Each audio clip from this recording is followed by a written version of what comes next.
Everything will be okay.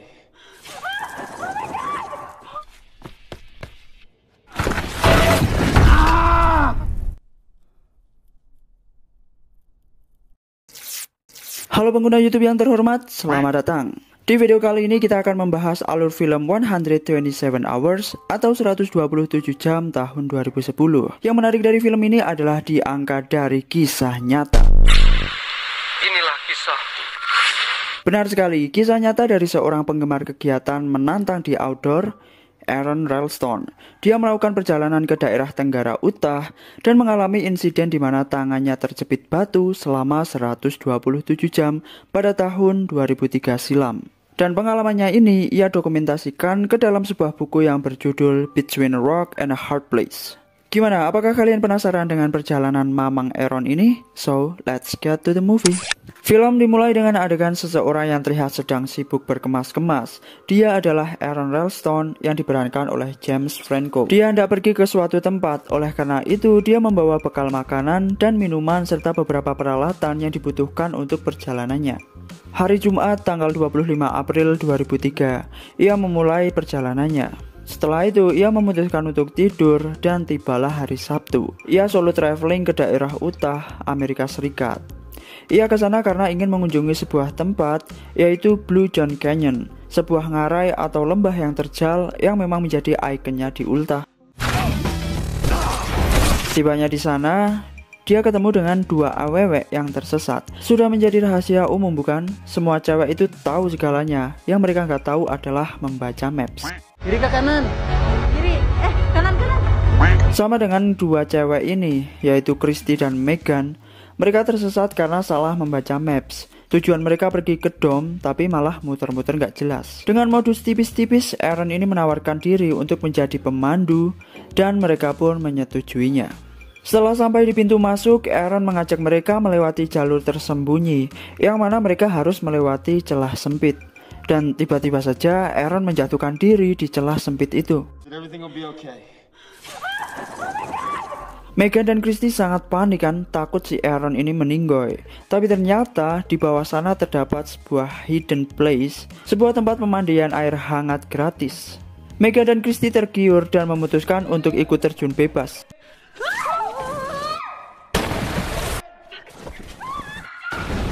Mereka malah ketagihan dan mengulanginya sembari didokumentasikan sebagai bahan pamer di Instastory. Setelah mereka mabar alias mandi bareng, mereka harus berpisah. Karena setiap pertemuan pasti ada perpisahan. Tapi sebelum mereka berpisah, mereka selfie sukaisih dulu. Selain itu, Megan dan Christy mengundang Aaron untuk datang ke pestanya mereka besok sore. Karena mereka beli banyak bir dingin dan juga es teler. Es teler datang. Kasih tempat. Setelah mereka pergi, Aaron ini kembali menyusuri sudut demi sudut hingga akhirnya sampai di Blue John Canyon. Saat dia ini hendak menuruni sebuah celah, dia pegangan ke sebuah batu yang malah menjepit tangannya. Sesaat setelah itu, Aaron masih tidak percaya akan hal itu. Kok aing bisa kayak gini gitu? Biasanya kecepit yang enak-enak, kok ini kecepitnya sakit? Dan 127 jam dihitung dari sekarang. Dia berusaha sekuat tenaga untuk melepaskan tangannya dari jepitan batu itu. Berkali-kali dia coba dengan berbagai cara, namun hasilnya nihil, yang ada dia malah kelelahan. Akhirnya, dengan pikiran yang tenang, dia mengeluarkan semua barang bawaannya ke atas batu, di antaranya adalah kamera, headset, air minum, jam tangan, senter, sebuah pisau tumpul made in China, dan lain-lain. Dia mulai berpikir bagaimana caranya dia bisa lepas dari batu itu dengan alat yang dia bawa.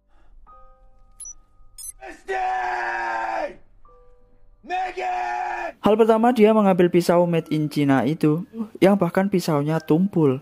Lalu dia mengorek-orek batu itu berharap bisa terkikis. Tapi yang ada pisaunya malah jatuh. Tapi berhasil lagi untuk diambil. Dia masih terus mengorek-orek batu itu sampai larut malam, tapi tetap nggak ada hasil. Hari Minggu. Aaron masih mencoba berbagai ide untuk bisa lolos dari batu itu.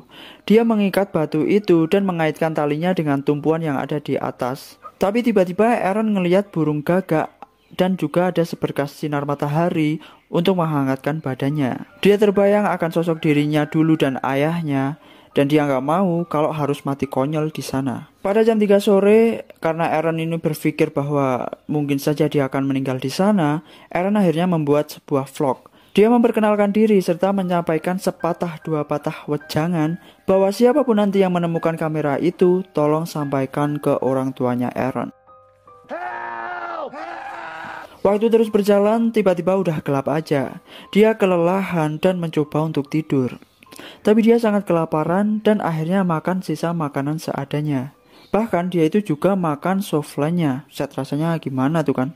Bahkan Aaron ini teringat dengan ajakan pestanya si Christy yang berlangsung saat itu juga. Dia membayangkan pasti banyak bir dingin dan juga es teler. Kasih tempat. Hari Senin pemirsa, setelah istirahat yang cukup, Aaron kembali memulai aksinya. Dia sekuat tenaga menarik batu yang sudah diikat dengan tali itu hanya dengan tangan kirinya. Tapi tetap saja gagal. Yang ada malah cuma capek. Di siang hari yang lumayan panas, Aaron ini flashback lagi dan teringat kalau di dalam mobilnya itu ada jus orange. Apalagi sisa minum air putih dia itu tinggal sedikit. Aaron kembali melanjutkan vlognya. Dia menceritakan tentang apa yang barusan dia lakukan, mencoba menarik batu itu dan gagal. Ia juga mengatakan kalau sisa airnya itu tinggal 150 mili. Dan sejak saat itu, tiap dia itu kencing, selalu dikasih wadah buat jaga-jaga kalau nanti dia benar-benar kehausan. Selain itu, dia bilang kalau burung gagak itu selalu lewat di atasnya tepat jam 8:17 pagi, dan setiap jam 9:30 pagi selalu ada sinar matahari selama 15 menit yang cukup untuk menghangatkan badan.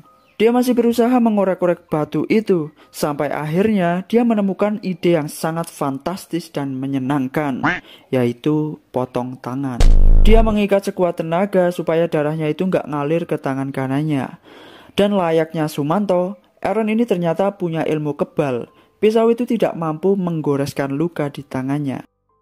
Sejenak ia teringat akan keluarganya di rumah. Dan tanpa sadar, dia menjatuhkan minumannya yang tadi hanya tersisa 150 mili itu. Dia kembali teringat akan pesta di mana banyak bir dingin dan es teler. Di saat tangannya terjepit batu, dia juga membayangkan kalau anggota badan yang lain ikut terjepit. Tapi pelakunya bukan batu, melainkan kekasihnya. Namun, sebelum terjadi adegan pernyenuan, dia dikagetkan dengan hujan yang sangat deras. Dengan segera, Aaron ini menadah air hujan itu. Tapi lama-lama kok semakin banyak airnya, dan dia terendam di dalam air.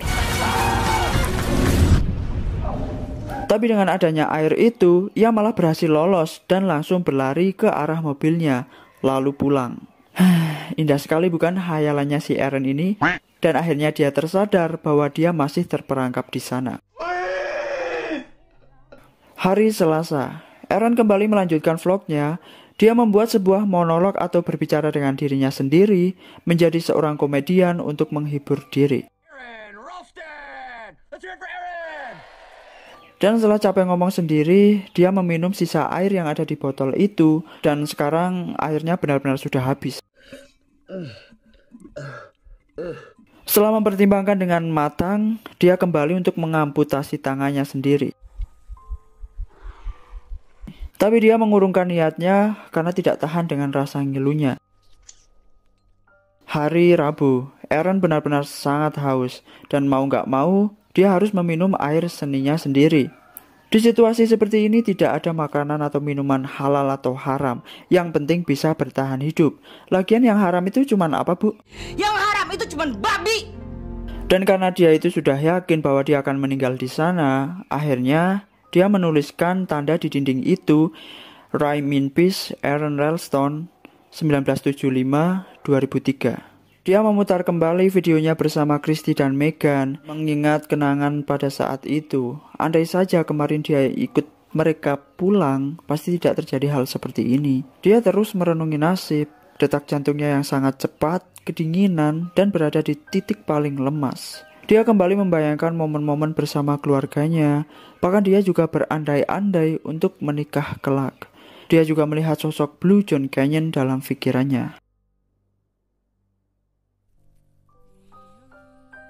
Dalam keheningan, dia tiba-tiba melihat seorang anak kecil, yang mana itu adalah khayalan Aaron, anaknya di masa depan kelak. Hal itulah yang membuat Aaron bangkit. Dia harus bisa pulang dan mewujudkan semua angan-angannya itu. Ide gila yang tadi sudah gagal 2 kali, ia coba kembali, meninggalkan tangan kanannya di sana. Sekuat tenaga dia mencoba mematahkan tulang lengan bawahnya sendiri. Dan setelah itu, dengan bermodalkan pisau tumpul tadi, ia mengamputasi tangannya sendiri sampai... Dengan rasa ngilu yang sangat nyut-nyutan, dia membungkus tangannya dengan alat seadanya. Dia harus merelakan tangan kanannya tertinggal di sana. Aaron akhirnya pergi dengan membawa tali panjat sepanjang 20 meter itu. Ia terus menyusuri sudut demi sudut Blue John Canyon hingga ia menemukan sebuah kubangan air.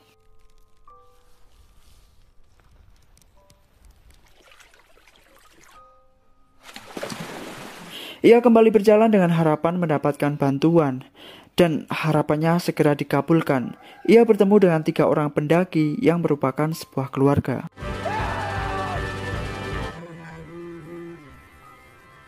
Aaron meminta air minum dan menceritakan semua kejadiannya. Setelah itu, bantuan segera datang. Dengan penglihatan yang samar-samar dan pendengaran yang terganggu, Aaron menaiki helikopter itu. Dan setelah kejadian itu, kini Aaron bangkit. Tidak ada rasa trauma sedikit pun. Ia masih terus melakukan hobi ekstrim, bahkan dia juga menjadi atlet dan seorang motivator. Semua khayalan dia di waktu itu sekarang menjadi kenyataan. 3 tahun kemudian, dia bertemu istrinya, yaitu Jessica, dan memiliki seorang anak, yaitu Leo, yang lahir pada Februari 2010. Ternyata kehilangan salah satu anggota badan tak jadi penghalang untuk Aaron tetap berpetualang. Dan film selesai. Pesan dari film ini adalah segala permasalahan pasti ada jalan keluarnya selagi kita mau berusaha dan mau berkorban. Gue Danang izin pamit dan undur diri. Dan sampai jumpa di alur film berikutnya.